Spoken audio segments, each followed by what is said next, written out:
Hello and welcome back to the Yarn Hoarder Crafting Podcast. My name is Sasha and this is my Amsterdam travel vlog / podcasts.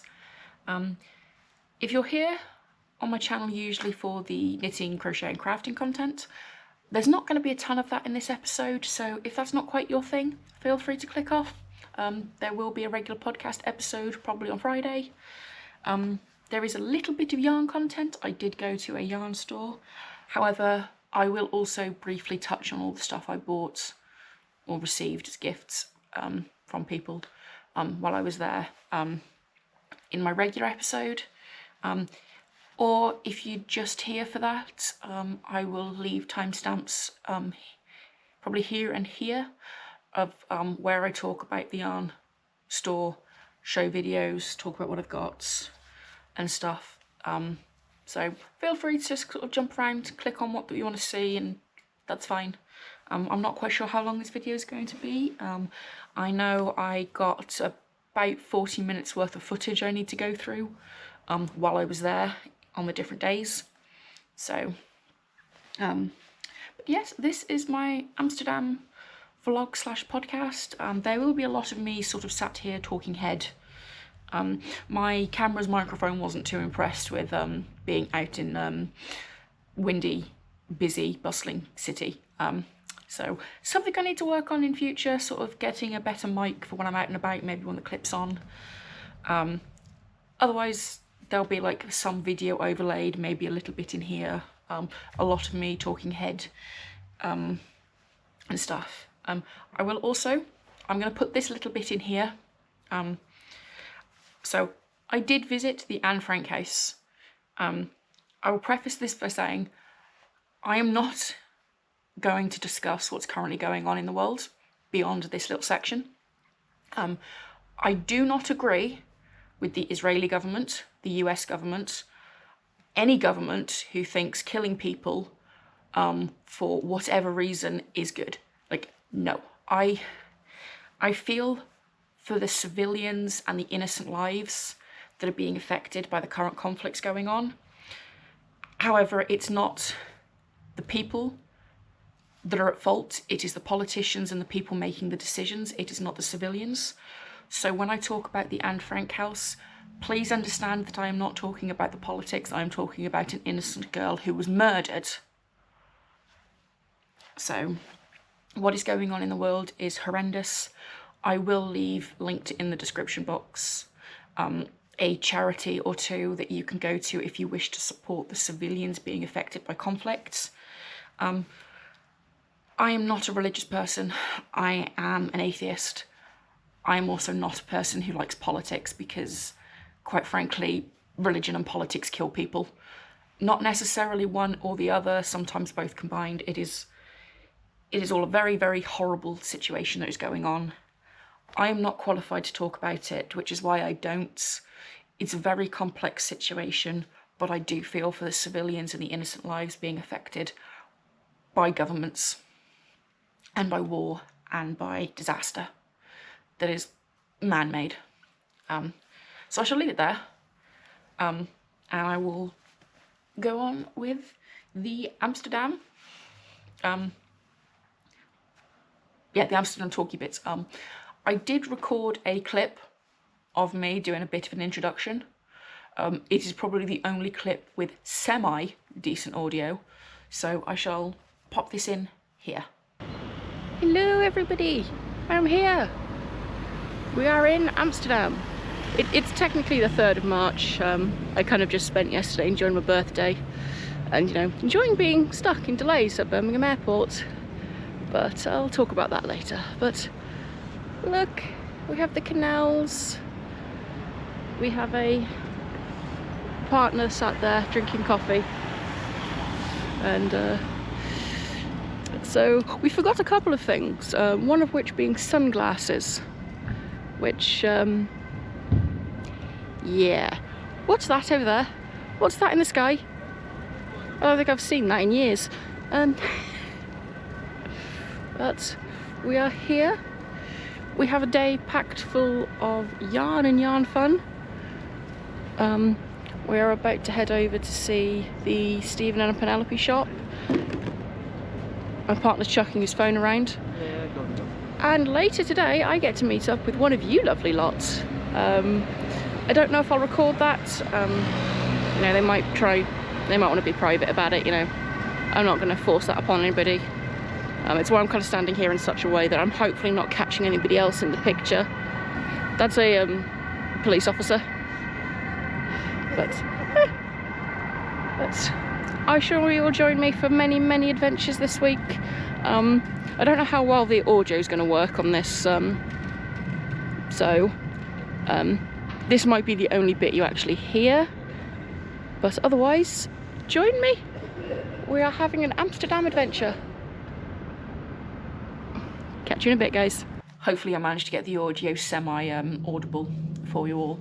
If not, it was just basic, basic introduction. So, we flew out on Monday, the 2nd of March, which happened to be my 30th birthday. I was born on the 2nd of March. So we flew out on the Monday. We booked a taxi, which I've already complained about the price of that. The taxi driver was amazing. He was great. He showed up early. He helped put the bags in the car. He'd already checked routes, traffic levels. He got us to the airport in plenty of time. We were not expecting quite that much traffic for 6:30 in the morning, but I digress. It took us about 40 minutes to get through security. Well, from checking our bags, picking up boarding passes and getting through security, it took about 40 to 50 minutes. It was incredibly busy, very, very busy. I don't go through security at airports all that often, so I was a bit confused with the new system, and I'm not blaming the security person. She was very, very snippy with me, but given the 3 people who had been before me, I kind of understood, because, oh my god. But yeah, we got through security, we made it through, no problems. Nothing of mine was flagged. The last time I flew out, I'd accidentally left my snips in my knitting bag, and that got flagged going through Heathrow Airport. Didn't take them this time. Remember to take them out, nothing got flagged. The new system is quite nice, where you don't have to take all your liquids out and put them into the little plastic gallon bag. You just basically shove it all through. So that's nice. However, we did get delayed. We literally just passed the board. We were about to actually enter security ourselves, not just the queue, when we got a text message going, "Your flight has been delayed." Which, yeah, it turns out there'd been a major fault on the plane itself, so they had to swap planes in Amsterdam, fly over, unload, do all the stuff, and then stuff. So we got a 2-hour delay, which was not entirely thrilled by, but yeah, these things happen. I'd rather fly in a safe plane than have a crash halfway over the ocean. So got there, yeah, quite easy. It's like we basically breezed through this security there, that end. As some of you might be aware, there's all this new system where you scan your passport, facial scan, fingerprints. Because it was our first time going through since that system's been implemented, we had to do that. Which was quite funny, because I basically got told, yeah, you're fine, just go through route 2, you're fine. Passport stamped, all of that. And my other half, his one finger wouldn't scan. So he had to go through the old-fashioned manual way and have it done through there, which means it took him an extra 10 minutes to get through. And I was just stood at baggage claim going, please tell me they're going to let him through. It was all fine. It was quite fine. And Schiphol? It's a huge airport, but it was really, really easy to navigate. I have had to go through Frankfurt Airport, and that was not easy to navigate. Touching on that briefly, Frankfurt Airport had 3 signs saying that our gate was that way, and that way, and it turns out it was that way. So, Schiphol Airport, no issues. Navigated that perfectly fine. If you are worried about going to Amsterdam because of the potential language barrier, you have nothing to worry about. There was so much English, I was actually surprised. We were both perfectly prepared with translator apps and stuff ready to help us. Didn't need it. The only time I actually needed to open that app, I didn't actually need to open it. We'd gone into a little bar, pub in the middle of a park, and I'd heard nothing but Dutch while I was in there, like waiting in the queue, getting to the bar. All I'd heard was Dutch. I was like, oh dear. So opened my phone. I got up basically saying, I'm sorry, I don't speak Dutch. Do you speak English? And I got about halfway through the first word, and the woman behind the bar went, don't worry, I speak English. I was like, oh, okay, cool. Yeah. She said, thanks for trying, but yeah, I speak English. So, yeah, it's a very beginner-friendly tourist destination if you want to go to a country where English is not the main language, but they do speak a lot of English. And a lot of the signs in the airports were also in English, and the train stations, and most of the trains and the trams actually had the announcements in both Dutch and English, which I was quite surprised by. But moving on. I will start with the hotel we stayed at, which I don't mind sharing now that I'm no longer there. But this is the name of the hotel. It is a beautiful, lovely, kind of rustic wood cabin-esque aesthetic inside in the rooms and stuff. And now I shall attempt to pronounce the name of it. Hotel van de Vigel. Vigel? Vigel. It has a J in it. However, I can't tell what the J is supposed to be, because in some words it seems like the J is silent. In others it seems like it's a second I. In others it's actually a J. And the others it's some pronunciation that I'm so confused by. But lovely hotel, amazing staff. They also offer luggage storage at no extra cost. So if you arrive really early, you can leave your luggage there. If you check out, if your flight's not till like late at night, like our flight wasn't till 8 o'clock at night. We basically said, can we leave our luggage here? And they went, yeah, there's no problem. Gave us some tickets and everything. And yeah, like we popped back. Thankfully, it was actually on our way to the airport in a way, like we could get to the airport quite easily from there. Picked up our luggage. It had been there for about 6 to 8 hours since we checked out. It'd been kept in a locked room. You know, it was perfect. It's the first time I've ever actually been in a hotel that offers that. And it was at no extra cost. Like, it just came as standard. And my leg's already going to sleep. This is going to be great. But it was a beautiful hotel. We got there at about 20 to 3. Our check-in time was 3 o'clock. We got there about 20 to 3. Due to the delays with the flights, by the time we got there, we didn't land until about 1:30. We were supposed to land at about 11:30. Local time. This is all local time. So by the time we got out of the airport, finally worked out how to navigate our way, not out of the airport, not even the train station. We were trying to work out the tram system. So we were like, oh, we need to go there. And then we ended up on the wrong side. And somebody said, where are you trying to get to? We said, and she went, oh, you want that platform? The other side. Just as the tram left. And I was like, excellent, we're not going to go another 10 minutes. But that person was very nice, very helpful. So we made it to the hotel at about 20 to 3.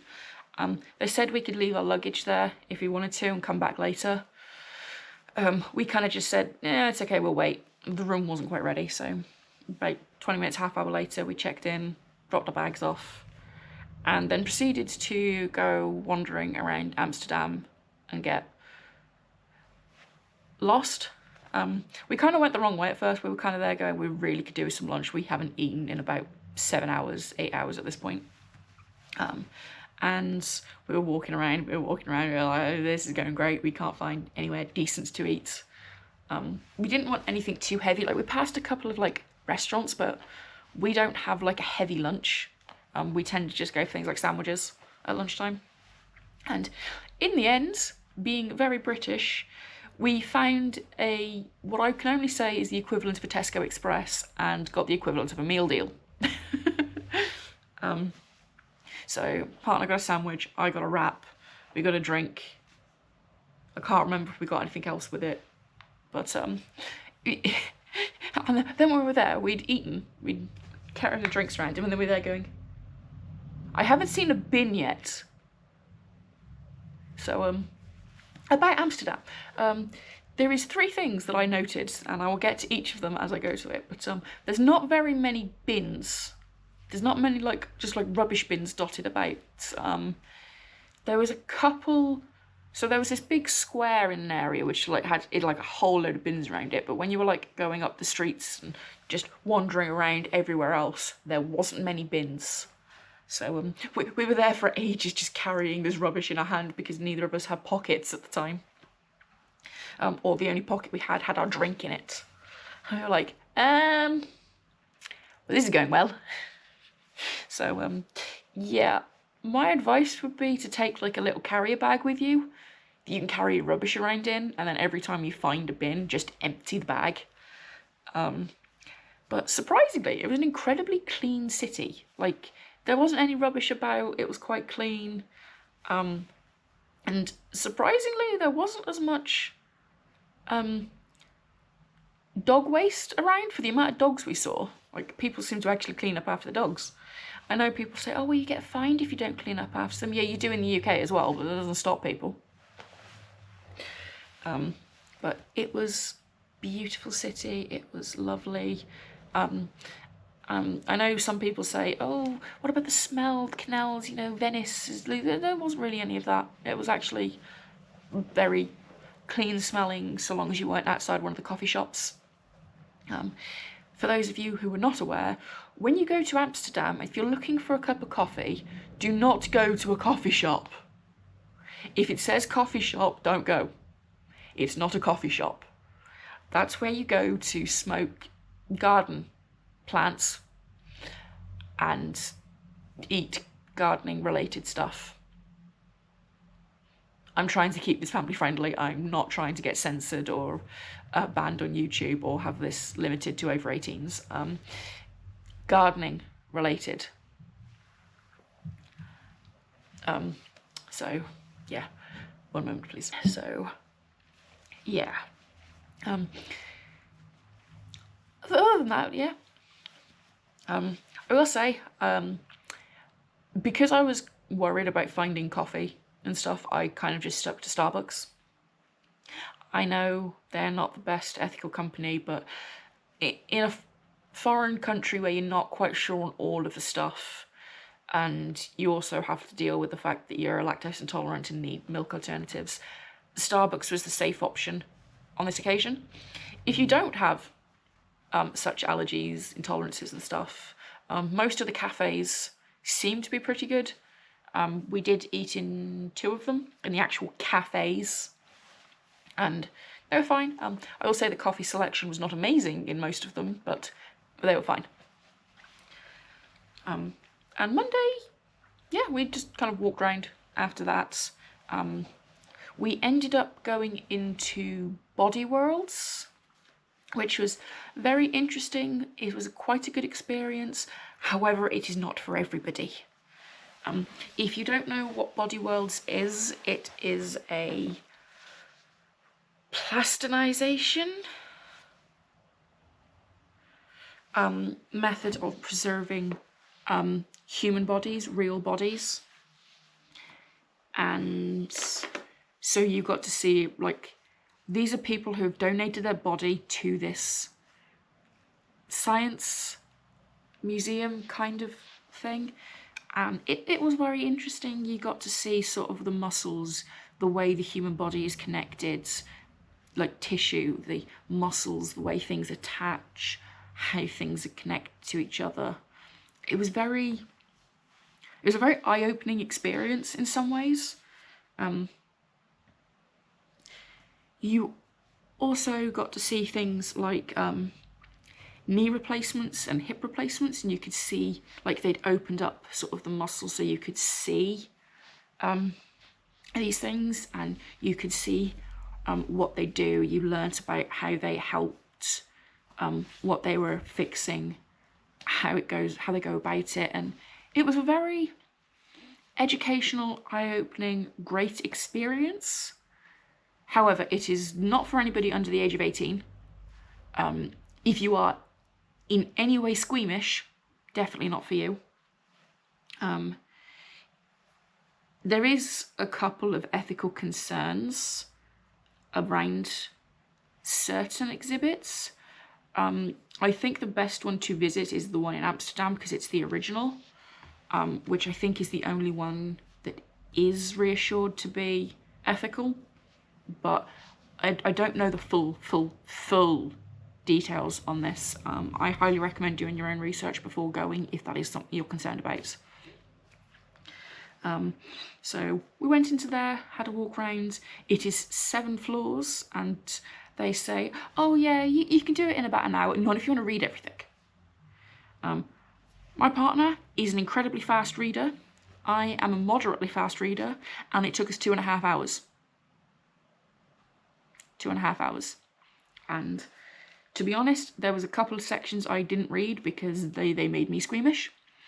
Mostly around reproductive, not so much the reproductive aspects of men and women, but the baby section and the learning about how it grows inside of a woman and how the placenta attached. No, thank you. No, thank you. Yes, wonders of child birth and all of this. Yeah, you can keep that bit. You can keep that bit for yourself. Thanks. No. But very interesting. I highly recommend it. So it took us 2.5 hours, and we looked at the time and went, it's 8:30 and we haven't eaten dinner yet. We don't usually eat dinner that late. We tend to eat dinner no later than 7 o'clock. It's usually about 5:30 normally. So we were wandering around trying to find a place to eat, and it turns out we were in the completely wrong area to find food places. There was a lot of cafes that closed and stuff like that. Wandering around, we ended up in Wagamama's in the train station. Yeah. We were there going, oh, we want to try some of the, food, be adventurous and move out of our comfort zone. We ended up at Wagamama's. Yeah. So, and that was basically the end of that day. We did end up going back into the equivalent of the Tesco Express, one of the other locations. They're called the Albert Heijn. Once again, there's J in it that I don't know how to pronounce. Yeah, it's basically a Tesco Express. We picked up, when you go to a hotel, there's some stuff that isn't provided or is a little bit on the pricey side for what it is. But we basically picked up 2 big bottles of water for in the room, a bottle of Pepsi Max, which is actually called Pepsi Zero over there, I believe. It didn't say Pepsi Max on it, I know that much. I picked up some chocolate, which I later realised it had milk in it. And as someone who's only intolerant, not deathly allergic, that's fine. Fine. Yeah, I didn't want to be that person stood there in a shop going, is that safe for me? With my phone. So, yeah. But then we walked back, and partner grabbed a waffle on the way home for dessert. Hotel. Which was not amazing. I think the place he popped into for the dessert was one of the places more catering towards people who'd been on the gardening supplies and had developed a case of the munchies. So, but that was Monday. Tuesday had yarn. So on Tuesday I did end up going to Stephen and Penelope, which there is two-ish.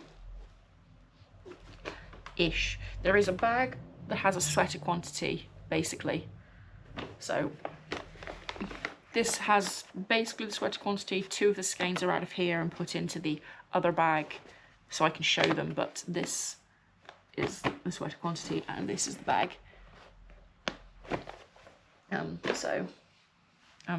And on that day I also met up with one of you lovely viewers who happened to give me a little gift for my birthday with the most adorable little sticker on the back.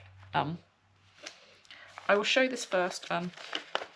For their privacy, I won't say their name, I won't give any details of where we met up, or any details on the conversation for the sake of their privacy. This wasn't something they requested. I just decided that I was not going to share anything about this meetup other than that it happened. I did ask if I could show this little gift, but once again, for their privacy, I will kind of hold it over here. So I'm not going to go up close, but this was the little gift they made. It's a little pouch that has colourwork dinosaurs on it. It's adorable. It is very, very pretty. And now that I have shown it, I am going to use this as a little kind of notions pouch that will go into excuse me, that will go into project bags where I need to hold a couple of notions. Obviously nothing sharp is going in here because of the floats, and I don't want to accidentally snip their hard work. So, but yes, I met up with one of you lovely lots. It was a very nice afternoon. We met up in a little cafe. We ended up talking for about 2 hours and then the cafe closed. They gave a couple of recommendations for places to visit. There was the park near the Van Gogh Museum, which we walked around on Thursday. That's where I came across a little bar / pub in the middle, and attempted to ask if they spoke English in native Dutch language, and yeah, so, but I will also say he found one of those ice cream places. He loved the ice cream. I have a feeling we're gonna have to go back so he can try more of it. But yeah, I won't go into too much detail. I do want to keep their privacy, and you know, and I don't really want to talk too much about it because, yeah, for sake of privacy. So, but yeah, so on the Tuesday we went to Stephen and Penelope shop. I did get quite a bit of footage in the shop. I attempted to get some footage of every section. However, I was trying to be careful not to get any of the staff or any of the customers in it. So I will probably put that footage in now. I don't know how long I'm going to get that down to. I think I recorded about 15-20 minutes worth of footage, which I'll try and cut down. And you can guess who the person on the sofa is who decided to sit down. Yeah, he was there going, I'm just going to sit down and leave you to it. Poke me when you're ready for me to pay. I'll get to that in a bit. So...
So, Stephen and Penelope. I knew I wanted to go there. It wasn't the main reason. It wasn't even one of the main reasons I went to Amsterdam. I wanted to go to Amsterdam. I've wanted to go to Amsterdam for years. The fact that Stephen and Penelope's shop is based in Amsterdam was just a bonus. So we went there. My birthday gift from my partner was a sweater quantity of yarn. Hence the reason he basically sat down and said, "Poke me when you're ready for me to pay." He did actually get a bit more involved than that, which you might see in a minute. But yeah, so this was the yarn he bought for me, and I've just realised I've put the two skeins to show you at the bottom of the other bag. One moment. So yes, this was my 30th birthday present from my other half. There was other things involved, this wasn't all of it. But those things are more like before other stuff. This was the main thing. And he did help pick colours. He did help encourage me to actually just pick the DK weight yarn. Basically, I was there going, I don't want to take the piss, as it were, and buy 10 skeins of a DK weight yarn when I could buy 6 skeins of fingering weight and get a jumper. But at the time, and still at the moment, I have already cast on all of the fingering weight ones I really, really wanted. There's a couple of DK weight ones I wanted. So in the end, he was just like, just get the DK weight. Okay, you've been looking at that pattern for ages. You already own it. You might as well just buy the yarn for that pattern. So I ended up buying some of the actual Westwool. So this is the Westwool Tandem. So it is a 100% South American merino wool. 100 grams of DK weight is 233 meters. This colour is pine. It is a very dark, rich green. That's blowing out quite a bit. That's better. Yes. Over here, amazingly, we actually have sunshine at the moment. That's something I didn't mention about the weather in Amsterdam. There was not a cloud in the sky the entire time we were there. It was actually bright and warm and averaged about 15 degrees every single day we were there. So yes, this is more true to colour than here. But this is, yeah, so this is the colour pine. I have 7 skeins of this colour. And then this is also Westwool Tandem in the colour Pearl, which is a beigey, light beige, almost an oatmeal colour. I wouldn't say it's a pearl per se. I'd say that would be more of a silver beige, but this is more of a brownish beige. And I am going to be making the Kerr sweater by Rebecca Clow. Picture, name. I bought this pattern when it came out. I had originally applied to be a tester for this pattern. I didn't get it. Understandable. At the time, I wasn't even on the internet. I had like a Facebook page that hasn't been updated in years because I don't use Facebook anymore. So it kind of made sense that she went with people with like a social media following so they could show it off. But this is what I'm going to make. I hope to cast this on soon. Not because I want it now. I would like to have it for next winter. We're coming into spring now. But I would like to start this relatively soon. I would like to have this finished at the latest before my 31st birthday. So this was the sweater quantity of yarn I got.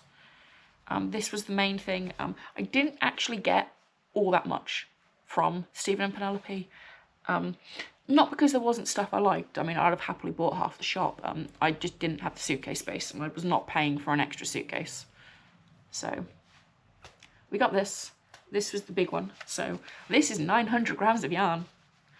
But it's DK weight, so it'll also work up a lot quicker than a fingering weight. So, but yeah.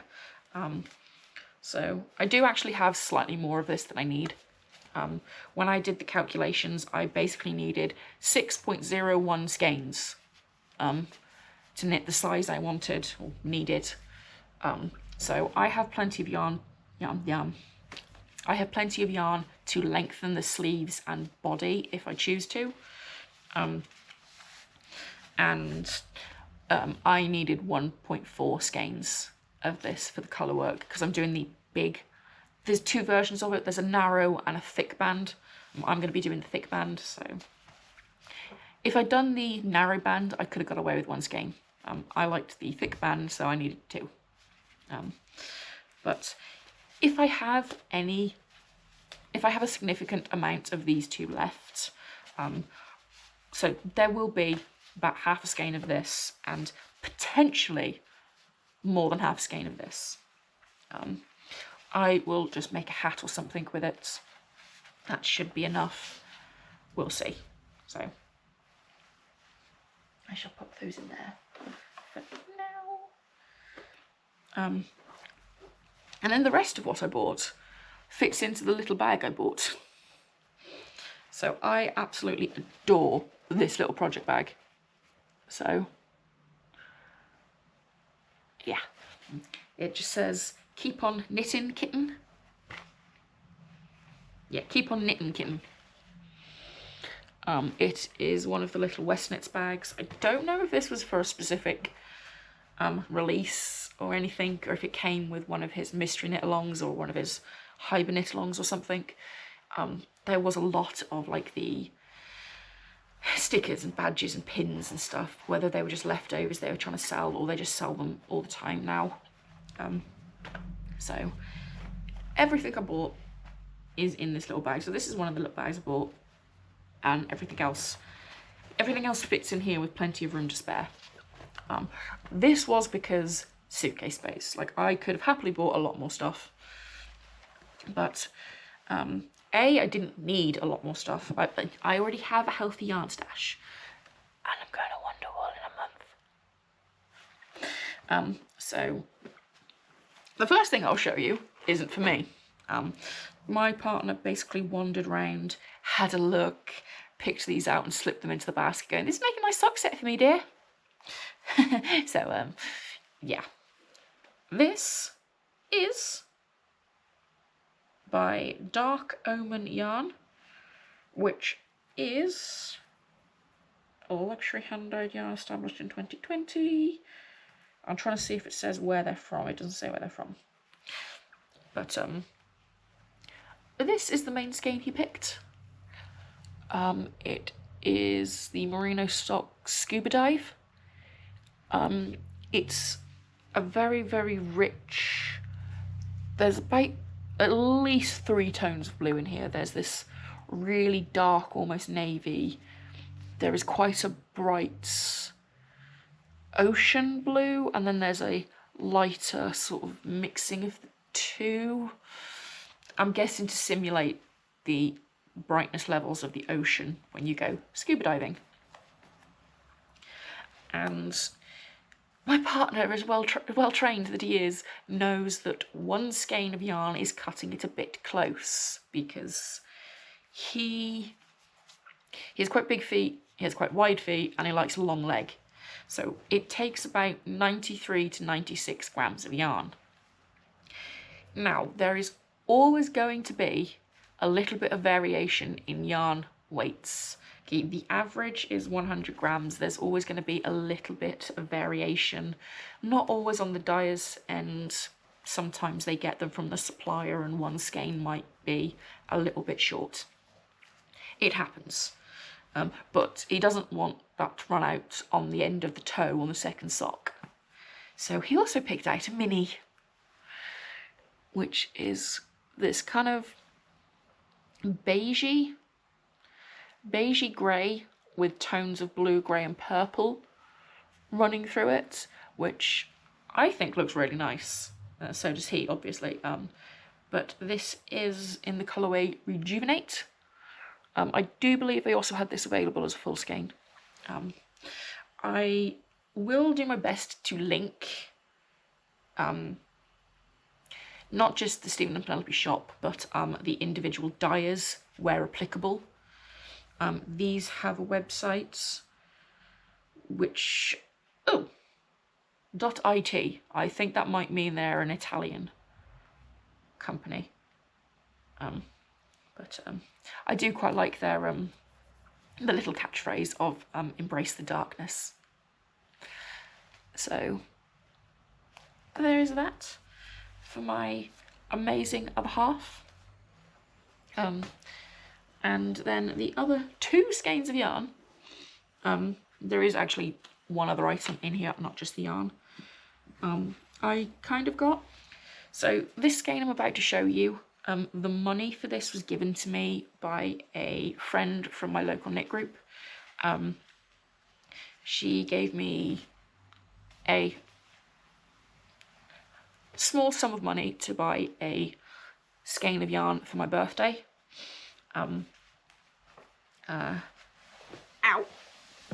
So I picked out, we're both sock knitters. We both tend to be knitting socks when we go to knit group. So she said to get a skein of sock yarn as a birthday present, and I picked this skein. Sorry. This is Punk Rock Unicorn Yarns, which is, I have no idea how I'm even going to pronounce this one. So it is a 85-15 base, this one. It is green and more of a, it's kind of a pinky beige with speckles of pink and a little bit of purple, some green and a little bit of orange. I thought this was a very nice springish colour. Oh look, you can see some more of the purpley pink specks there. And I like green, I also like pink. This kind of combines the two in a very nice way. Now, I have no clue how I'm going to pronounce this. So I think it's from the, the yarn base is Soul, which is the 85-15 base. And the colourway is Je Cashwagen, I think. Can you see that? Is it trying to focus on my face? Can't do that. I will find this on the website and link it in the description box below with the name. Foreign languages are not my strong suit. I attempted to learn French and Spanish, or should I say my teachers attempted to teach me French and Spanish in high school, and as someone who struggled with English, that didn't go very well. Languages, not my strong suit. So if I absolutely butcher words, I really apologise. I am trying. But this, I hope to cast these on soon. I have another pair of socks on the go, which is what I was working on over there. But hopefully this will be my next set of cast on socks for me. So yes, this I adore this, and it is so soft. I've not really worked with tons of 85-15 bases, so it'll be interesting to see how well this works up. Although thinking about it, I don't even know if I want to make socks for this. I might make a little scarf. I don't know yet. So there's that. And then the last yarn-based purchase that I made was this Zauberball. Schkoppel Zauberball Crazy, I think is how it's pronounced. And there is the logo. And it is this gorgeous pinks and purples and greens and some orange, which is blowing out again. Yeah, if I hold this over here, kind of, but when I do that, it is blowing out a bit. So this, I kind of picked it up for a project However, I didn't actually look at the pattern beforehand, and I actually needed 2 of these, so oops.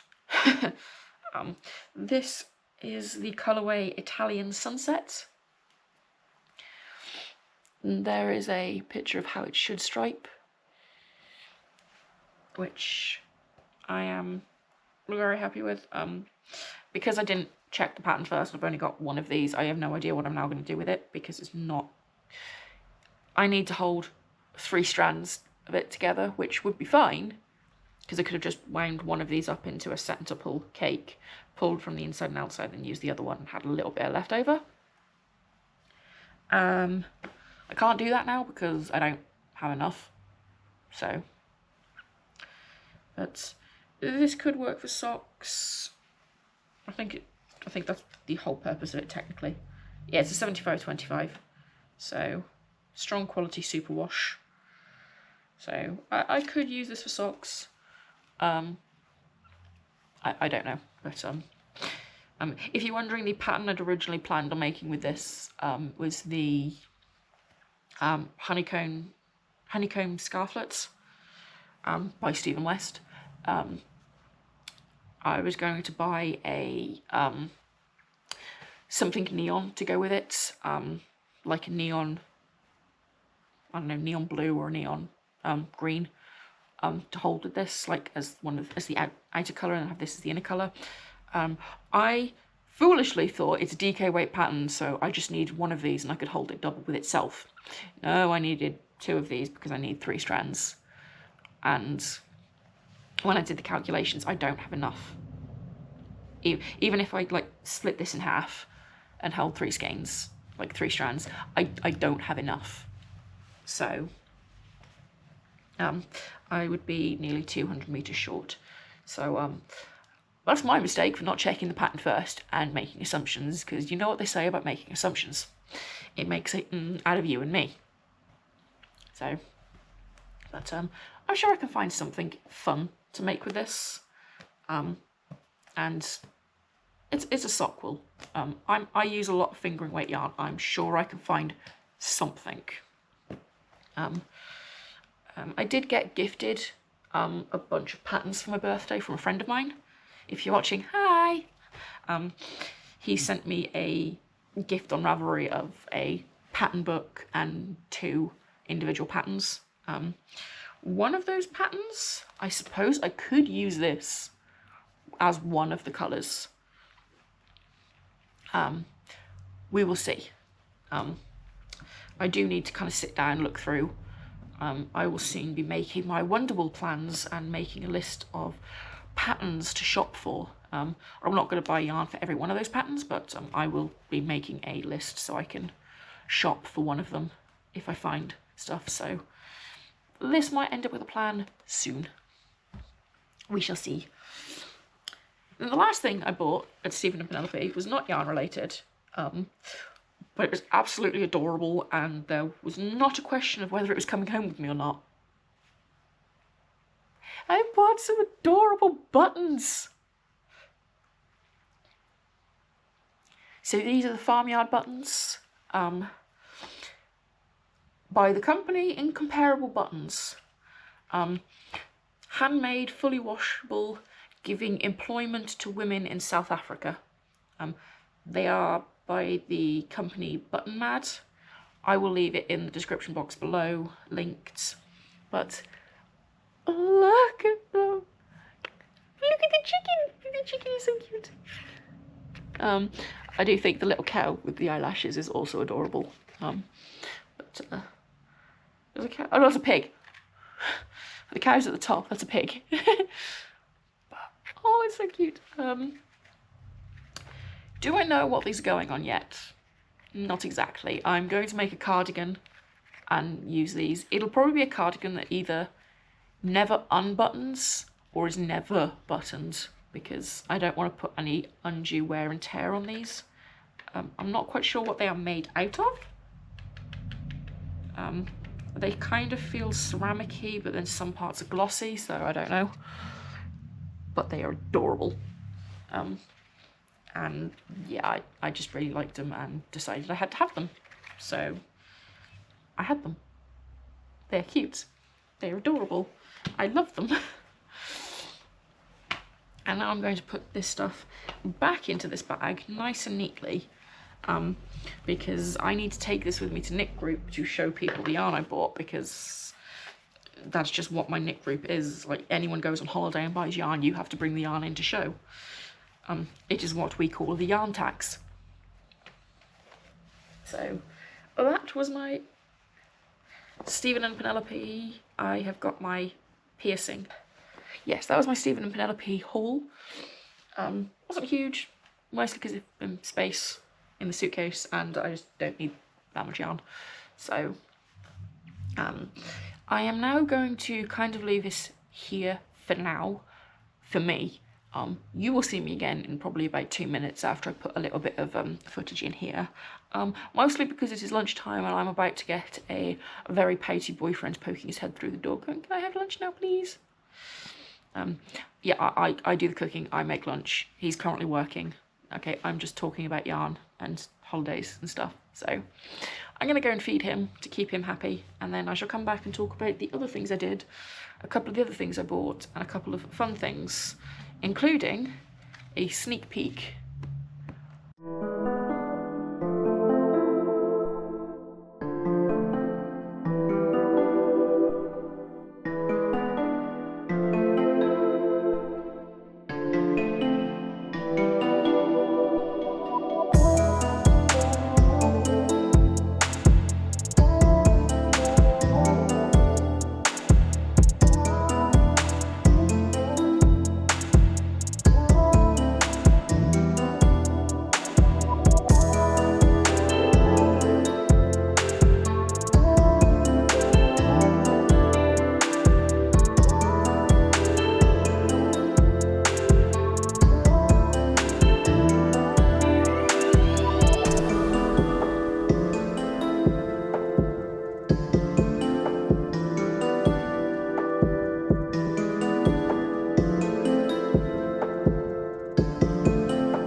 I'm back. So it's a couple of hours later from when I left off, but I shall jump back in. I think I was in Tuesday evening. I finished Tuesday. I will say, when we went, a couple of people had said about the food, and like, don't hold out too much hope for the food. It's mostly touristy or not very good. I don't know where they were eating or where they were going, because basically every meal we had over there hit fine. On the Tuesday night, we went to this little Italian restaurant in one of the back streets, and it's probably one of the best Italian meals I have ever had. And my partner, who is a tiramisu connoisseur, as he likes to say, found that their homemade tiramisu was probably the best tiramisu he has ever had. That might change if we go to Italy at some point, but I will leave the name here because I can't remember the name of it because it's on my phone. But it was amazing, it was great. If you're in that area, I highly recommend it. It seemed to be run by a little, like a family, an Italian family. It wasn't very touristy, it was a little bit off the beaten track. So there was 2 to 3 tables of locals and 2 tables of tourists. And one of those tables was me and my partner. And they were great service, they were amazing, they were lovely. And definitely recommend that place if you are in Amsterdam, either visiting, living, passing through. highly recommend it. Once again, I shall put the name here. I will also leave, I don't know if they have a website, but I shall leave, if possible, the Google Maps thing. So yeah. Now we go on to Wednesday. So we did a lot of just walking, exploring. We went to the old post office mail centre. It's being turned into a shopping centre. There's not many shops in it at the moment, but it had a bit of a post office museum going on. And in there is where we actually got the majority of the souvenirs we wanted to get. There was a couple of others that we picked up from museums, but now I'm going to show you a couple of them. However, there's a few that I cannot show you for reasons that YouTube will ban me, slap an 18 rating on this video, all of the above, one or the other, you know. But let's just say they were from Amsterdam, which are known for their gardening and how can I put this politely? Legalized pleasure district.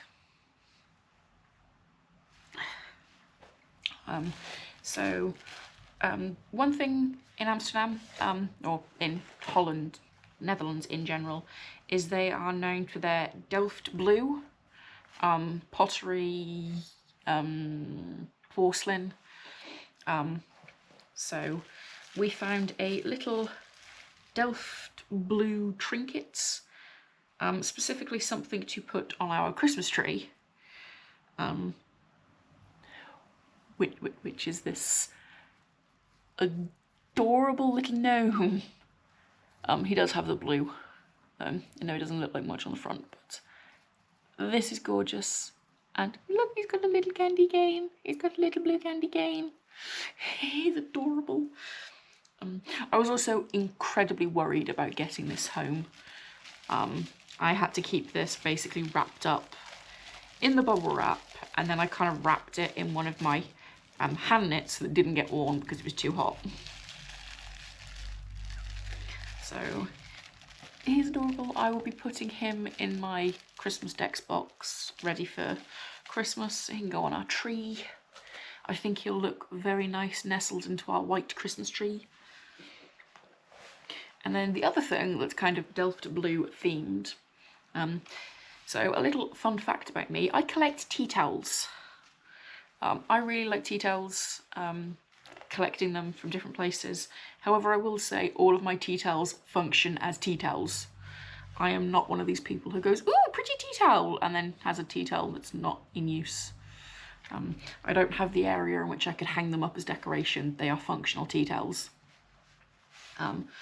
But I found this tea towel. There's a got a tea towel. I know, I live an exciting life, don't I? I got so excited when I saw the amount of tea towels this shop had. This little souvenir shop. Yeah. I don't think anyone has ever been so excited to see tea towels. But I was there going through and going, which one do I want? Which one do I want? Oh my god, they're so pretty. So, I try not to buy too many tea towels because, well, you don't need 100 tea towels. But I did get 2 on this trip. They are both very different from each other though. It does also mean I can now retire a couple of my really, really old tea towels that are very worn and got holes in and could probably now be cut up for just basic rags to clean the counter with before they eventually die, and yeah. But tea towel. And right, which oh, and the bags from this place, she put every single item that we bought into these little paper bags with like the Delft blue work on them. I love it. I love these. This is so cute. I know I'm such an adult. I'm fawning over a paper bag that I am now going to throw in the bin because it's ripped. I'm going to recycle it, not throw it in the bin. Don't worry, don't panic. And then the other thing we bought from this little shop that I can show you are some fridge magnets, because we also collect fridge magnets. So this is the fridge magnet we picked for our fridge, which is beautiful. And then we got one for my partner's dad and stepmom, which is this one. They tend to go on biking holidays around the UK, so that's why we kind of got them the bike one. And they're not ever likely to visit Amsterdam for multiple reasons. They probably won't leave the country. If they did, it would be on a boat, because one of them's afraid of flying. After that amazing wander round, I will talk about another place that we went to. We didn't buy this then. We bought this on the Friday. We went back because we decided we wanted a couple. But we ended up spending about 40 minutes in the rubber duck store. So I'm just going to pull these out so I'm not crinkling the bag. So they had hundreds of rubber ducks for sale of different types, different pictures, different ones. You had like ones from different industries, different professions, random costumes. They had these huge ones for decoration that were just amazing. And these were all over the place, literally all over the place. So I got I bought this to put on my partner's keys. I will take a picture at some point of all of the ducks that sit on his desk, because there is a lot of them. So I bought this to go on his keys because he loves purple, and well, he's ducking mad. I got given this one. I think because we went back on the Friday, it was part of the International Women's Day promotion they were running, but I got a little free sparkly pink duck, which is going to sit on my desk, and I think will be the first duck that sits on my desk if it stays there. And then we got this one. This one is for my partner. It is a duck wearing a shark costume. So I will take a picture of this sat with the rest of his ducks from his desk. However, this one is not going to be sitting on his desk. It is going in his car, because his car is nicknamed the Baby Shark because it's quite low down, and it has it looks like a shark fin on top. So it's nicknamed the Baby Shark. So we're going to put this in his car, probably on the parcel shelf, staring out at people or looking in at us, whichever, because we're childish. We decided to put a duck in the car. So, yeah, this thing, there is one of those on top of his car which makes it look like a shark. And because of how low it is, it's kind of at eye level. Well, lower than eye level, so like, basically if his car was underwater, this would be poking out and it'd look like a shark, hence the reason it's called a Baby Shark. So I'm now going to put these away. I am now going to mention the Anne Frank house, talk about that. Please remember what I said in the beginning. If you do not want to listen to or hear about the Anne Frank house, please jump to this timestamp. So one of the reasons I went to Amsterdam is because I wanted to go to the Anne Frank house. It's one of the things I've always wanted to do ever since I was probably about 15, 16. The story of Anne Frank is incredibly sad, and how close her and her family came to surviving the war is horrible to think about. And so it was one of the things I wanted to do. I will say, if you're wanting to go to the Anne Frank house, but you have difficulties with stairs, steep stairs, narrow passageways, and like very low heads, you kind of have to jump and duck at the same time in some areas. It's not for you. It is exactly how it was left after it was cleared out by the forces that persecuted them. So it's basically completely empty. It has been left completely empty, exactly as it was after the family and those hiding with them were evicted. That was by the request of Otto Frank, the only survivor of the 8 people who lived in the secret annex for over 2 years.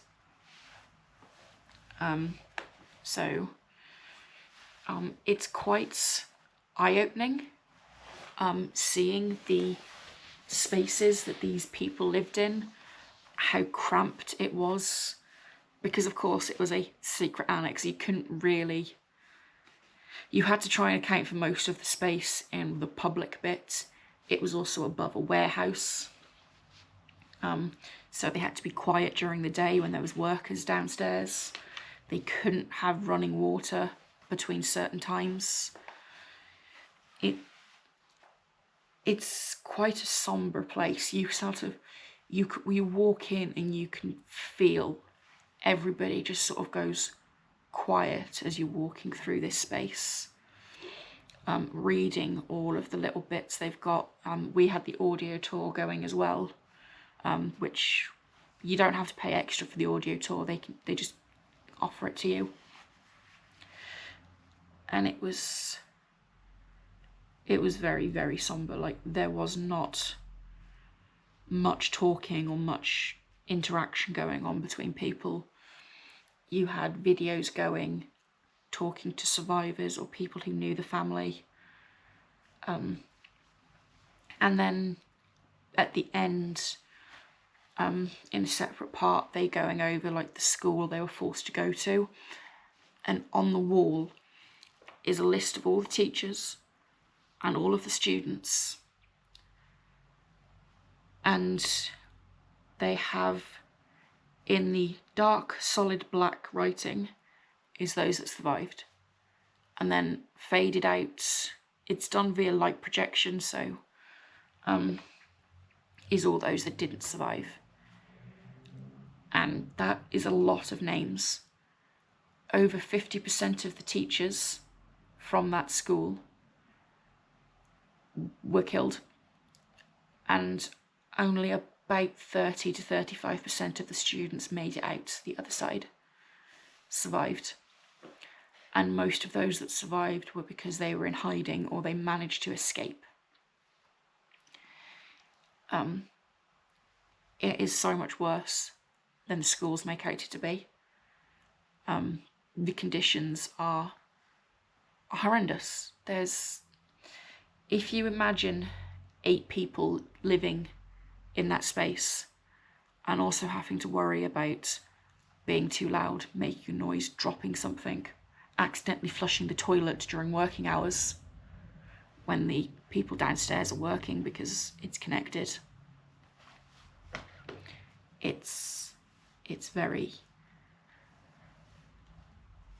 eye-opening, and I hope that we can say that we have learnt from those horrors and that it'll never happen again.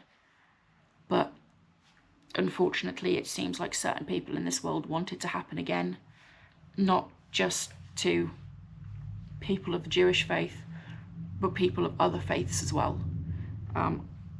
So I would like to say that we have learnt from that humanity has learnt from that, but unfortunately, my faith in humanity is practically non-existent after coming out of there, because it might be obvious, but the week I went, there was a lot of trouble going on in the world. There's still a lot of trouble going on in the world at the moment. I did buy a souvenir from the Anne Frank house. I say that because a souvenir suggests that it was a happy occasion. It's something you wish to remember for positive reasons. It's something I want to remember, not because it's a positive experience, because I would not say I enjoyed the experience. It was an experience I wanted, and I feel quite strongly about the terror and the fear that family must have gone through. And then to hear, in Otto Frank's own words, in recordings he made before his death, the absolute horror of going through to try and find his daughters, only to find they died months, literal months, before liberation, at the hands of, quite frankly, an evil regime that's... People like to say, oh, but they were trying to do stuff. There were some good things. There might have been. I don't know, because all I can see is the evil. And so I have read The Diary of Anne Frank. It was one of the things I studied in school. I have actually read it. But I decided to pick up this book. The Last 7 Months of Anne Frank. The stories of 6 women who knew Anne Frank, who came into contact with her, between the family being arrested, from the family being captured, all the way up to her unfortunate death. So it is... It's heart-wrenching to see, to experience. However, it is an experience I think everybody should be required to have, is to go to the Anne Frank house. I think schools in Europe should organise trips there, that every teenager should have to go and walk around that house if they are able. Obviously, some people can't. Some people either can't travel, some people wouldn't be able to walk around due to the stairs and stuff. But it is a heart-wrenching experience. It's somber, and I'm glad I have done it. I'm glad I am slightly more educated on what happened. So yeah. And now on to slightly happier things of what we got up to. On the Wednesday night, so after we went to the Anne Frank house, we went wandering along the canals. We explored some more. We did some random bits here and there. Kind of just dropped into things, popped into some shops, popped into some areas, wandered round. And then that night we ended up in a very nice steak restaurant, which is another place I highly recommend because the service we received in there was amazing. The food was great. However, if you are vegetarian or vegan, probably not the place for you. It is specifically a steak restaurant. I don't think, if they had a vegetarian option, I don't think it was vegan friendly. And to be honest, I know some people are going to be like, well, I won't go there because steak. But yeah, steak restaurant, really great, amazing service. Food on point, perfect. I will say, I'm now going to get into one small point, 2 points about Amsterdam. It is not the most disability-friendly city. So I'm not saying like, oh, it's not made for. It's due to how it was built all those years ago. It is not the most disability-friendly city to get round. Trying to get into most of the places required steps. especially when you're in some of the narrower streets. There's a step up, but because of how the street is laid out, they can't put a ramp there. You basically just have to, the building starts and you have to step up. We noticed one restaurant, a couple of guys had basically come out to try and lift a wheelchair in for somebody, because they didn't have access to a ramp. This person was determined to get in there. I'm guessing she didn't mind. I mean, it was a woman. I'm guessing she didn't mind having her wheelchair lifted for her to get in.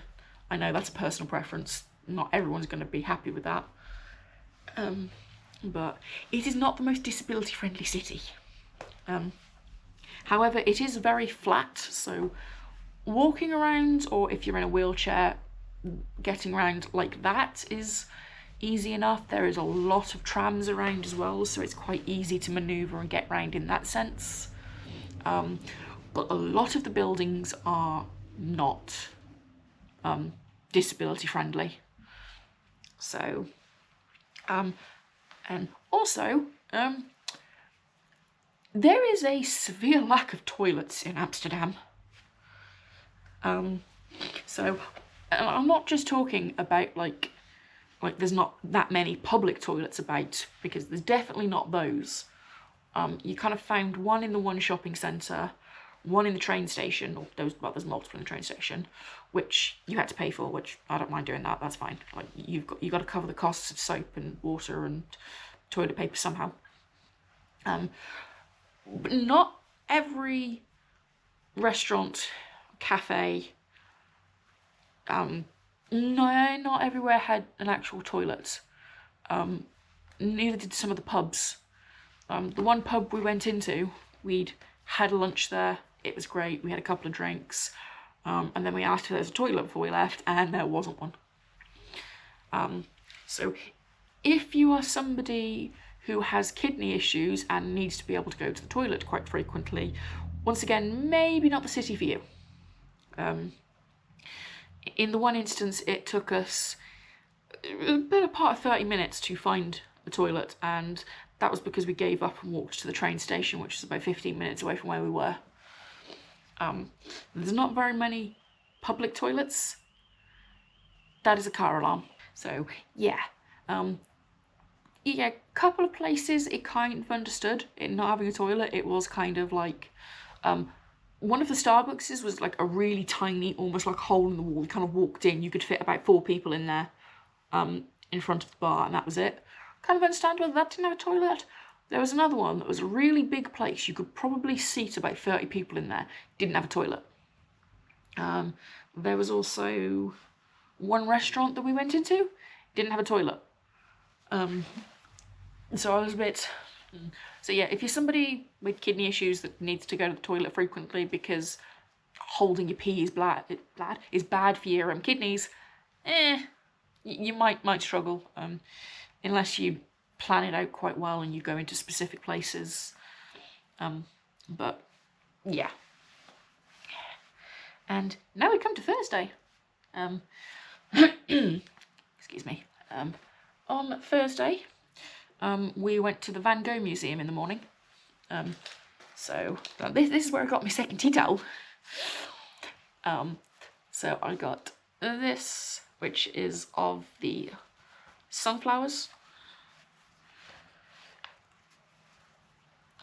There is the other side as well. So we went there. It was lovely to see the works in person. We did get a couple of the souvenirs from there, including a piece of artwork, a print of one of his paintings that we're going to put in the office. I don't currently have that down here with me. But we went there. It was a great museum to go around. I loved going around it. There was a bit of a sad bit at the end. Van Gogh is famous for the fact that he chopped his ear off during a bit of a psychotic episode. Some people aren't aware of his unfortunate end. My partner was not aware of how he died. So if you are not aware, Vincent van Gogh unalived himself when he was just 37 years old, due to many reasons that I won't really go into here, but quite a sad end. It was another one of those somber ends, but and sad to see that such a amazing, talented artist did not feel fulfilled in his life and felt that he could not offer anything to society. I won't go into the details about his mental health because we don't fully know. I think it was obvious that he suffered from some kind of melancholy or depression, but we will never know. There's doctors who want to look into all of his letters and all his activities and the time he spent in the psychiatric hospital. The truth is, we will never know. We can only speculate and guess. But it was also interesting to learn, which I wasn't aware of before I went. The Vincent van Gogh Museum was set up by Vincent van Gogh the Younger, which was his nephew. So that was set up, and it holds a good chunk of his works. Obviously not all of them. Some of them are in different parts of the world. A couple of them are still in private collections. A few of them are in the process of being restored or undergoing basic restoration work due to damage caused from years of being on display, stuff like that. When you go to the Van Gogh Museum, you will be checked about 4 times to make sure you're not carrying a can of soup. So when you go in, they check you. If you have a bag bigger than a certain size, you have to put it in the provided lockers. If you're carrying your handbag around, they check your handbag before you walk into each part of each of the different exhibits. If you have pockets, you have to prove there's nothing in it.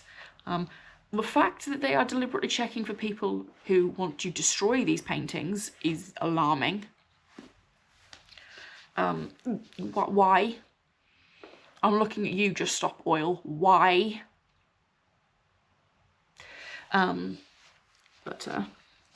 then the other little trinket I got, like I said, I didn't want to buy too much. I was trying to be careful with souvenirs. Didn't want to buy too much, but I just thought this fridge magnet was just too good to pass up. If anyone's wondering, I actually have loads of room on my fridge. There's not actually that many fridge magnets on there at the moment.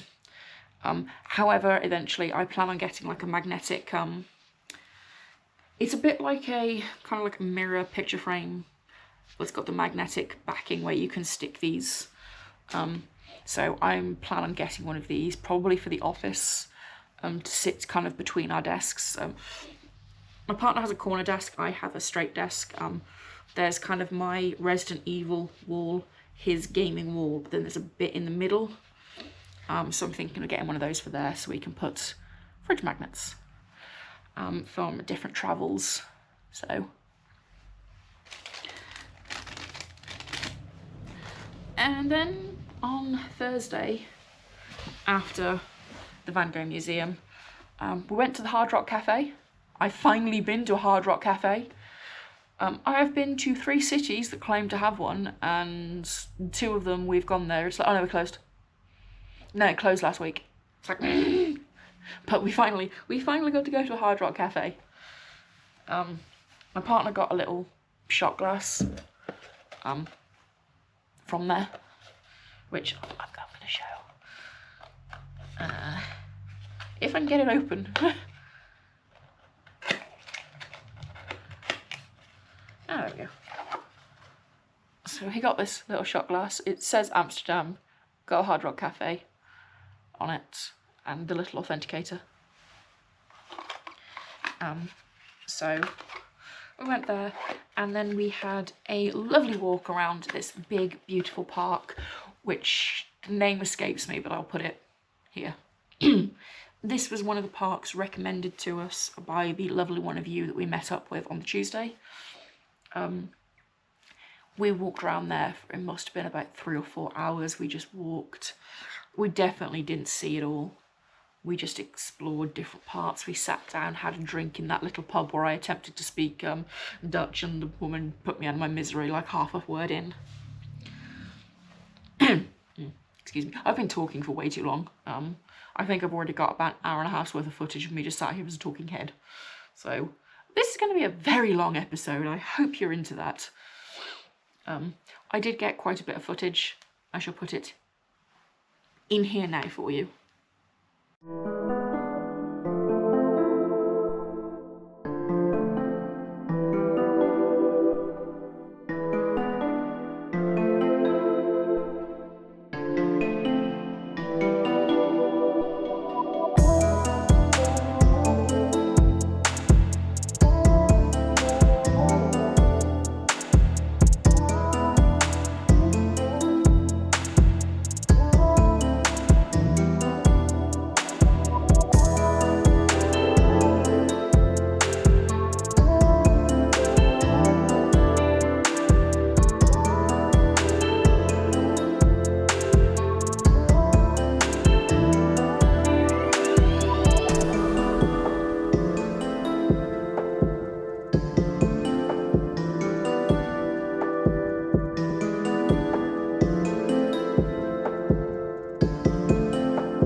So we did that. We walked around there. It was another chill day. A lot of walking. There was that beautiful water feature. Then we popped back to the hotel, dropped some stuff off, picked up some warmer clothes for our final big excursion of the day. Pretty much of the trip, actually. You'll see a lot of these dotted around, a lot of little shops. They're called tours and tickets. Dotted around, and we picked one of the activities. We decided to do the dinner cruise on the Thursday nights. So it is like a set menu. You don't pick anything. You just you pick whether you want meat, fish, or vegetarian. I don't think they have a vegan option. If they did, I think it was basically you just don't have the dessert, because the dessert had cream in it. It was a stroopwafel tiramisu, which is really nice. But you go around, it happens at the same time all year round, so you get a different experience depending on the time of year you go. When we went, it was dark, or it was just getting dark when we boarded, and it was very dark by the time we got off. But you go around the city, you see some of the big attractions, you learn little snippets of the town's history, other bits. The captain of the dinner cruise was lovely. He was funny. He was amazing. I highly recommend it. So we went with the Lovers Canal Cruise Company. There is plenty of other canal cruise options. We happened to go with these because they were offering the dinner cruise on a night we were there. Some of them only do the dinner cruises Friday to Sunday. We flew out Friday.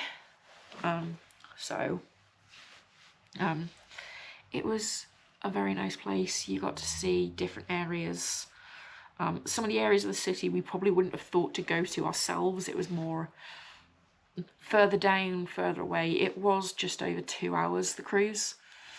And we also got to see one of the big places, one of the big churches of the city, is known for a place that you can have a rave and a same-sex marriage inside.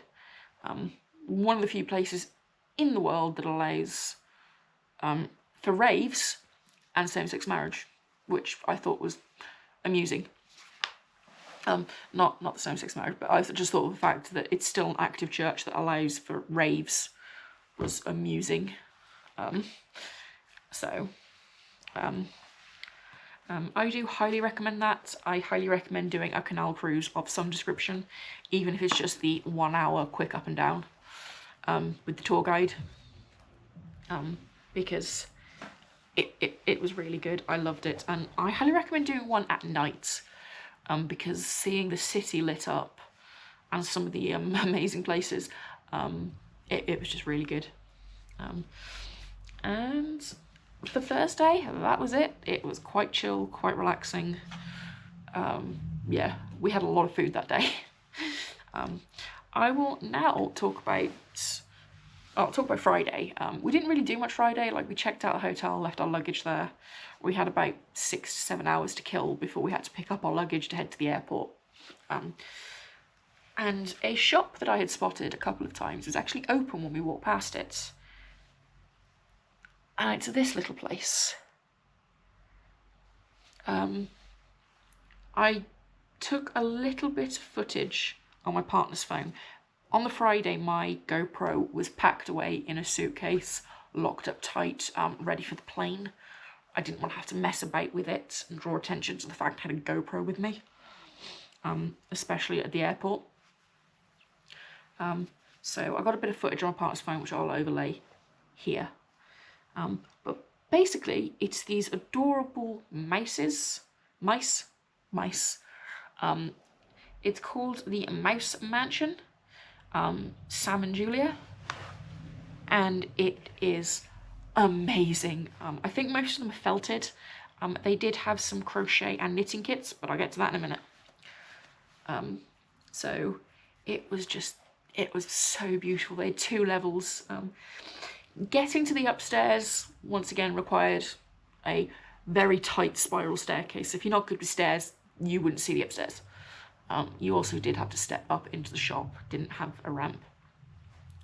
But it was mostly just a stunning display of a mouse city, basically, along the walls, made up of card and felt and fabric, and I can't do it justice. I can't do it justice at all. I don't even think the footage will. But you could buy kits to make some of these mice. You could also buy like little suitcase kits to make like rooms, to like make it yourself. It was very crafting. It was a crafting place. They also had storybooks for kids about these different, like the different mice families. All of these were specifically in this shop. They were specifically in Dutch, as you'd expect, being the Netherlands. However, some of these you can get online in English. And I know this because I asked if they had the How to Knit Your Own Mice Family book, which they only seem to have in Dutch in the shop. But they did have a crochet book that was in English in the shop as well. It is stunning. It was amazing. I shall leave that on screen for a moment. And the different places. They do have a website, which you can order the books from on their website, as well as the kits and different things. When I spoke to the person in the shop, if they had the knitting book in English, she said they do sell it, however it's currently out of stock. She said she could order it for me, but it might take a while, so I'm just going to keep an eye on the website. But if you like adorable little mice, both felted, crocheted and knitting, I recommend checking out this website. It was adorable, it was great.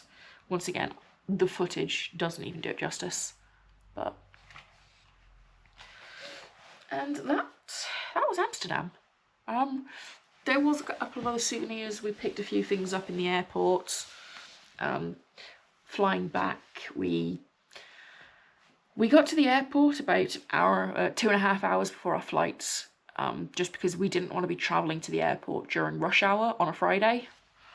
So we did get to the airport a little bit earlier than expected, or a little bit earlier than is recommended. And we knew we were going to be there earlier, but smooth sailing getting there. We got there. There was a 45-minute delay on our flights. However, they did keep us very well informed. That's got to be the most informed I've ever been in an airport about why my flight is delayed. They basically said, yeah, the tyre needs changing. Basically, they were doing their final inspections. Apologies about that. Apparently, I've been yabbering on so long that the battery died. So I think I was at the talking about the airport. Yeah, so it was the most informed I've ever been about a delay in the airport. We'd already got to the gates by that point. Everything said it was going to be on time, and then like 10 minutes before boarding was due to start, we got a message saying it's going to be delayed, and then within like 2 minutes, a flight attendant or somebody working with the airline appeared at the gate and said, "We do apologise for the delay. It has been delayed due to a maintenance issue. It's going to be quite quick to fix." Shortly after, we got told that, yeah, the reason why is because one of the tyres was looking a little bit worse for wear, so the maintenance team replaced the tyre on the one landing thing, which, I mean, 45 minutes to replace a tyre on a plane seems pretty good. I mean, I would hate to see how they have to jack that up in order to get the tyre off. So, yeah. Flight was smooth sailing. The airline we flew with was the Dutch airline, KLM. I think it's their national airline. Highly recommend. The staff are always, well, from what I've seen on my experience of flying out and coming back, these staff were really good. They were amazing. No issues. They were all very, very kind, very helpful. The snacks they provide on the flight, so we got a snack going out and coming back. They were both amazing. One of them was a coconut macaron, which was vegan friendly. And then coming back, there was these tomato and oregano, kind of like mini crunchy bruschetta chips, also vegan friendly. And they were amazing. I love those.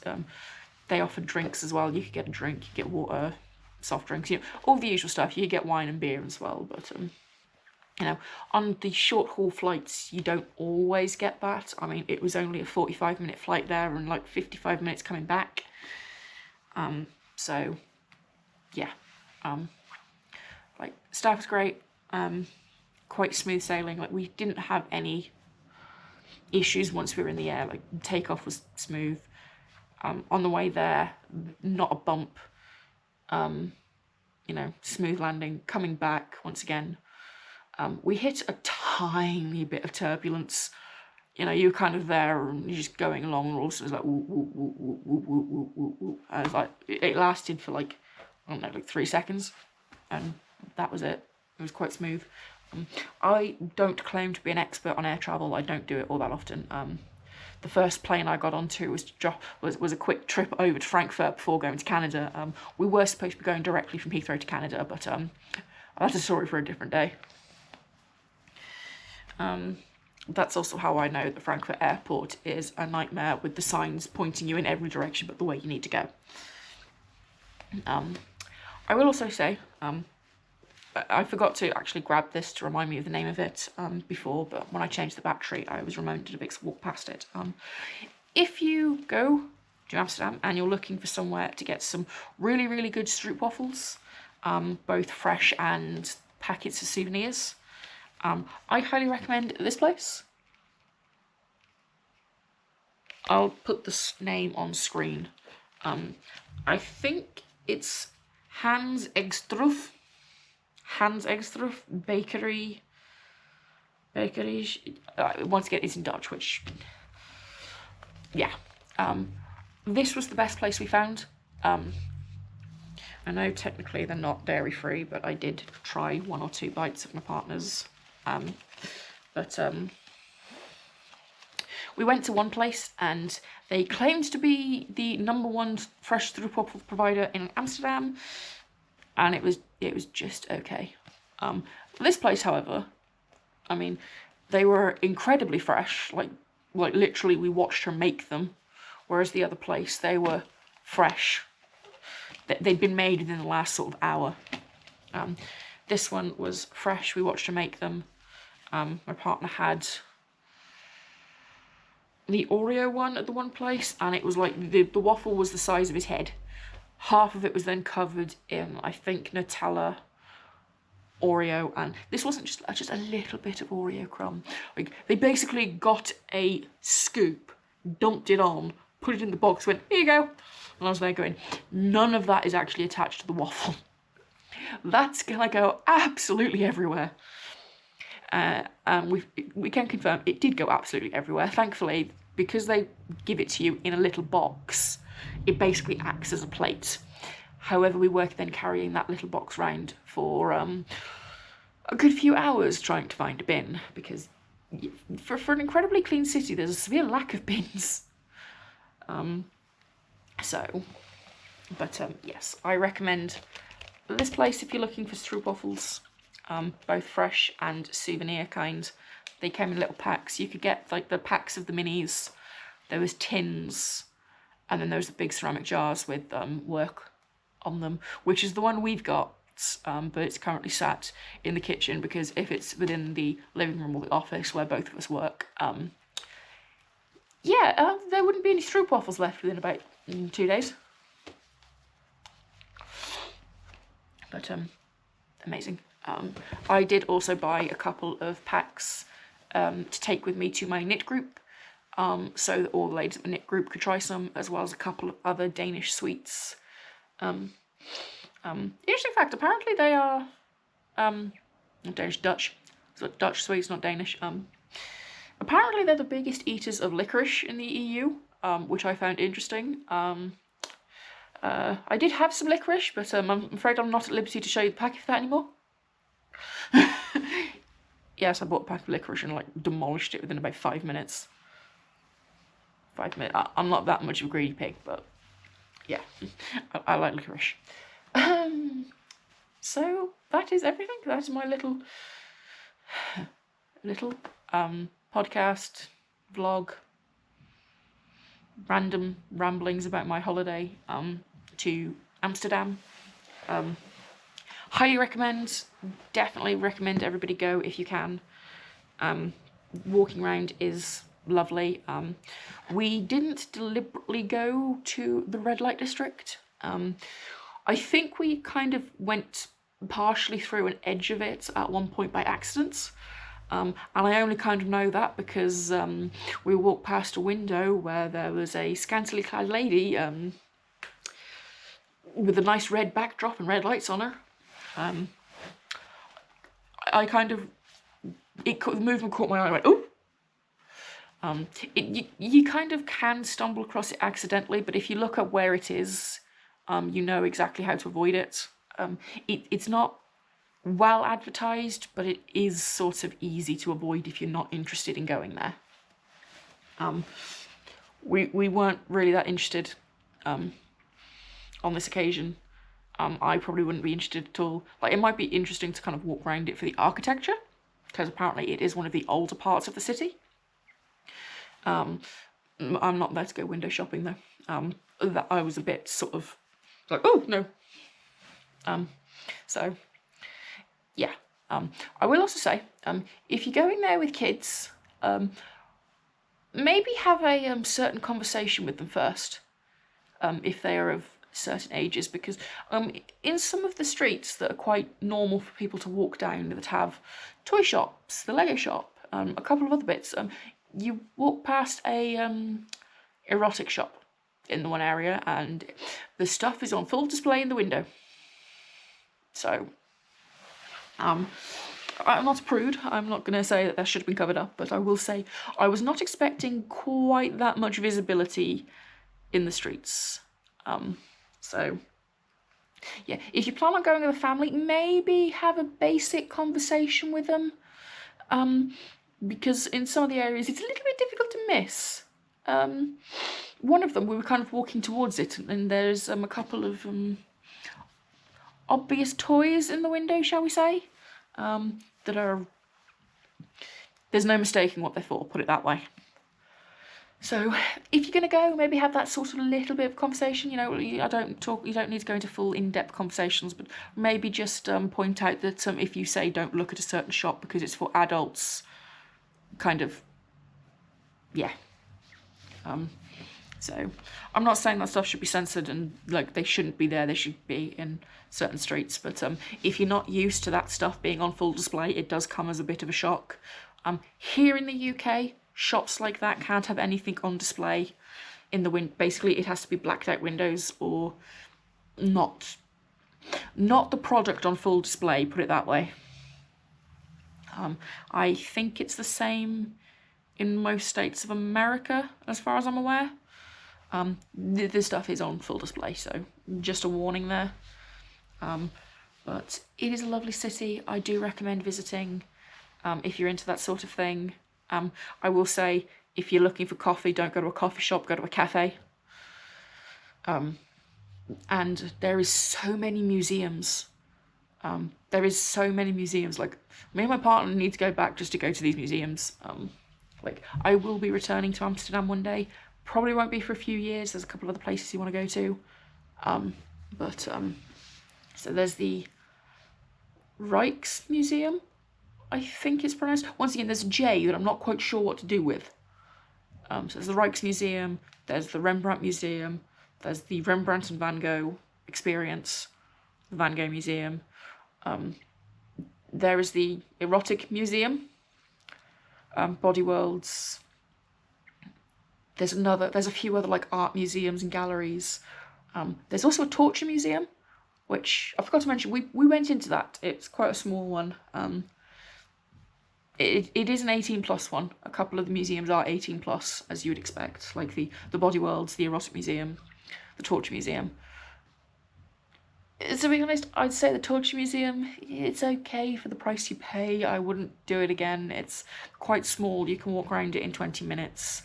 And I think somebody kind of mistook execution for torture. About 4 of the devices / exhibits in there are execution, not torture specifically. A couple of them are clearly were created to offer a clean, humane execution. So they weren't. I wouldn't have said they were torture devices. I'd have put those in a medieval execution museum rather than a torture museum. But if you're interested in history and you're looking for something to kill half hour, go for it. That one is kind of out the way. We kind of stumbled across it. We were just trying to kill some time on the Friday. It also doesn't have a toilet. It doesn't really have a gift shop. It's kind of a hole in the wall. It looks like someone didn't know what to do with it, so they just turned it into a torture museum with a couple of replicas of old devices and go, yeah, we'll charge for that. If you're interested, yeah, pop in. If they put the price up, I wouldn't recommend it. €9.50 is probably the limit, so that's around £8, £8.20 thereabouts per person. Any more than that, I'd say it's not worth it. It's not very big. It's quite dark. It's badly lit. It's also not disabled friendly because of the stairs. And some of the stairs don't even have a rail, so if you're struggling to get up the stairs, you need somebody polite enough to give you an arm to lean on. But yes, I shall bring this ramble to an end because I have a feeling this video is going to be nearly 2 hours long. If you've had to watch this in stages, that's fine. If you just popped in for bits here and there and you're now just here for the outro, welcome back. Hello, yes, I'm about to say goodbye. So, conclusion, highly recommend it. I'm definitely going to go again in a few years' time, mostly for the other museums. Maybe in the summer to go and see the tulip fields. But highly recommend it. It seems like a good place where you could go for a few days, a week, or even 2 weeks. There's plenty, in my opinion, to keep you occupied if you enjoy museums. If you're not a museum goer, maybe not so much. But there's plenty of parks. Walking along the canals is great. I will now give you a slight indication of how easy it is to walk around Amsterdam. So I have some medical issues that I won't go into, but it can make walking difficult when there's a lot of inclines and stuff. It really does a number on my knees and my hips. I didn't have that problem there because it was pretty much all flat, and I somehow racked up 50 miles in a week. I usually manage 20 to 25 miles with walking, being at the gym, walking and stuff. So doubling that is quite impressive for me. I know some people are like, oh, that's nothing. You know, I like to go hiking. I like to run marathons. Yeah, that's a lot for me. If you like walking and you just want somewhere to walk around, go for it. You'll clock up so many miles so fast. And that is everything for this episode. This is a special episode. I won't say this week's episode because there'll be 2 episodes this week. This video, if you've clicked on it, and my regular podcast episode, which covers about 2 weeks of progress, but you wouldn't think it does. So I will leave it here. I hope you enjoyed this rambling episode of talking about Amsterdam.